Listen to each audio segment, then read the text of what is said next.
Hi, I'm Bill Ritchie, and we're going to test another mini Halfwood press today, number 81. Number 81 is going to Phoebe Dillon in Arizona. Before I get started, I'm going to talk about the parts of the press and the box that comes with it.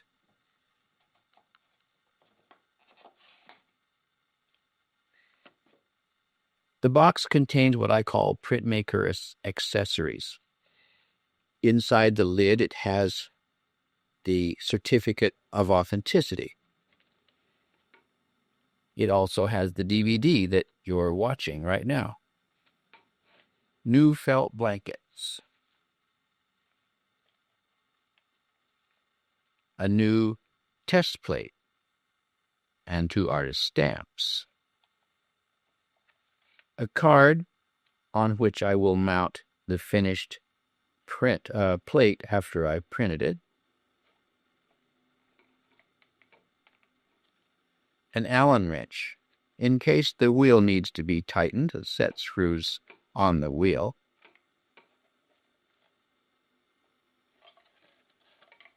A postcard featuring the 2011 collection of the mini Halfwoods. And the user's manual.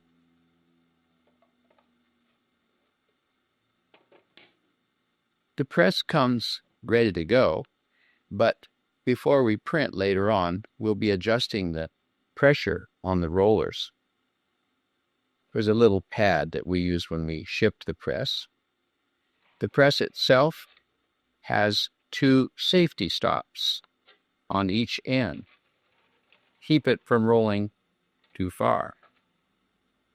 If the rollers are way up, for example, if you're printing a woodcut, then the safety stops are of no use. So you have to be careful.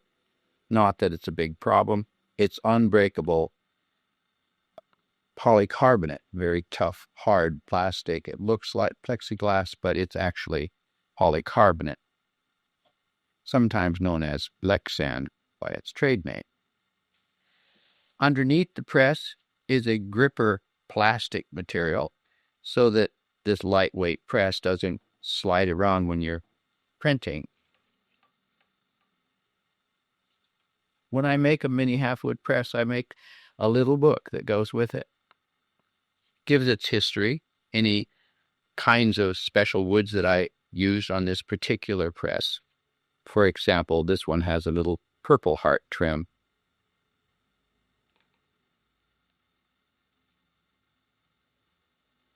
The side wheel, the wheel of the press, is fitted with 2 set screws, one here and one here on the hubs.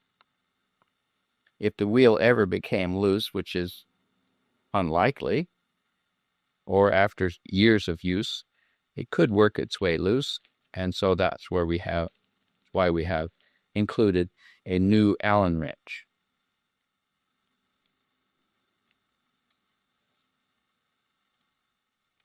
On the side of the press, we have what I call roller rulers, so that when you're setting the pressure, you can keep the rollers parallel. It's easier if you have some sort of guide, a general guide, and that's what the roller rulers are for. Now I'll explain what I have ready to print with. In another session, I made 2 plates actually for number 79 and number 81. Number 81, it was etched with the galvanic etching technique, and number 79 was with ferric chloride. I did that so I can compare galvanic etching and ferric chloride. But there's my etched plate. I have another gripper or non-stick kind of pad for helping control the plate. I have my ink already mixed up, and under the slab I have my paper, and this paper is wrapped in plastic. I soaked for about 2 hours, then I blotted off the excess water and put them in the pad for later. The ink, by the way, has a couple drops of plate oil in it to keep it soft. Mat board chips for spreading the ink around. My palette knife, my ink knife. And this is a little hot plate that I made with a travel iron. And that will serve me as my little miniature hot plate. So I'll begin with spreading the ink, working the ink into the textures of the plate. I'll follow this process with, I'll warm it slightly too, so that the ink is easier to spread and work into the textures. And I have some tarlatan under my countertop here that I'll use to wipe the plate.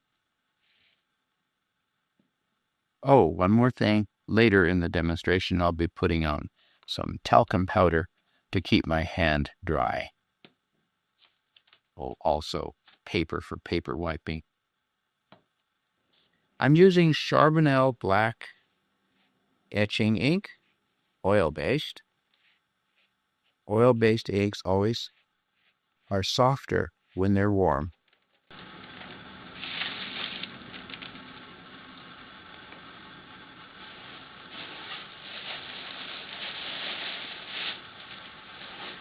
Tarlatan is a loose weave like cheesecloth, starchy, and I start out with a really dirty, filthy tarlatan to get most of the ink off.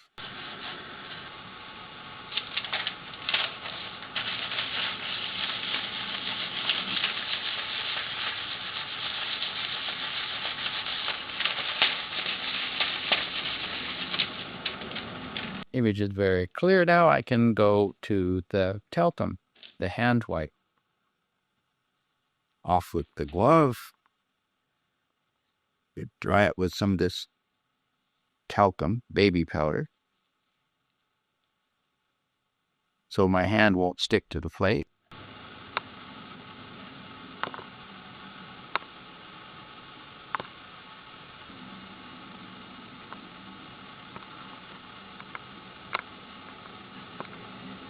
There, it's ready for the press. All I need to do first, of course, is clean the edges. Now we adjust the pressure for printing. First, tighten the rollers all the way down to the bed, and then back off about 12 half turns.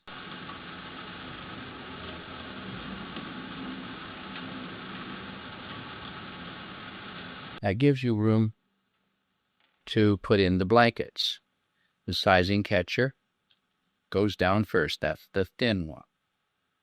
Now the felt blankets are under the roller. Tighten it back down.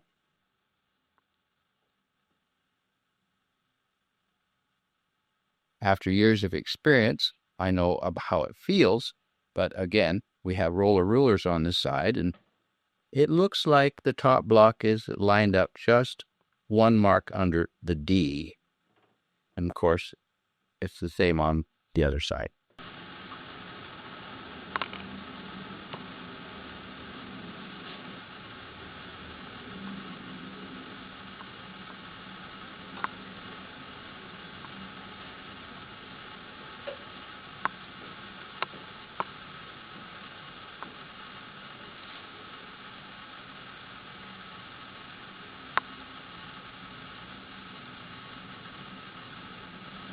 And there's the first trial proof.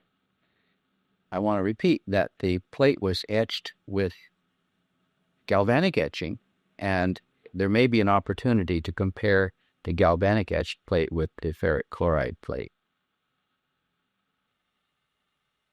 I'm disappointed in this first trial proof. I think there was not enough pressure for the depth of the bite of this plate. The electro or galvanic etching made a very deep etch in this plate, and I think that I didn't really have enough pressure when I printed it. So I will be pulling a second trial proof, and it will be better. And I'll send that one, along with the press, to Phoebe Dillon for her collection, and I'll keep this one for mine. Well, the press works. It was a success. And I'm Bill Ritchie. Thank you for watching.